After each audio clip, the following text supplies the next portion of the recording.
আন্তর্জাতিক ক্রিকেট কি তাহলে বিদায় জানালেন ক্রিস গেইল। গ্রুপ পর্বের শেষ ম্যাচে আউট হয়ে ফেরার সময় তাকে দেয়া সতীর্থদের উৎস সংবর্ধনা তেমন কিছুরই আভাস দেয়। কিন্তু 2019 সালে এইরকম বিদায় নেওয়ার কিছুদিন পর আবার জাতীয় দলে ফিরে ক্রিস গেইল। এবারও কি এমন কিছু করবেন নাকি সত্যি সত্যি অবসরে গেলেন 42 বছর বয়সী ক্রিস গেইল। বিশ্বকাপের চলতি আসরে ওয়েস্ট ইন্ডিজের হয়ে শেষ ম্যাচে অস্ট্রেলিয়ার বিপক্ষে ওপেনিংয়ে নেমে দারুণ শুরু করেছিলেন গেইল। 2টি ছক্কা মেরে দারুণ কিছুর ইঙ্গিত দিয়েছিলেন। তবে কামিন্সের বলে বোল্ড হয়ে সেই ইনিংস বেশি দূর টানতে পারেননি তিনি।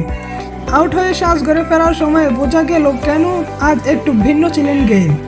গ্যালারিতে থাকা দর্শক আর সতীর্থদের কাছ থেকে ভাবা পাওয়াটাই ইঙ্গিত দেয় হয়তো শেষবারের মতো 22 গজ থেকে ফিরলেন 42 বছর বয়সী এই ক্রিকেটার। আন্তর্জাতিক অঙ্গনে 78 ম্যাচে মাত্র 1884 রান করলেও বিভিন্ন ফ্র্যাঞ্চাইজি লিগে 452 ম্যাচে তার রান 14,306 রান।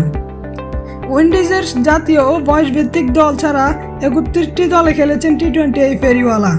যদিও 2019 বিশ্বকাপের পর একইভাবে বিদায় নিলেও খুব দ্রুতই মেরুন জার্সিতে ফিরে সবাইকে অবাক করে দিয়েছিলেন ক্রিস গেইল।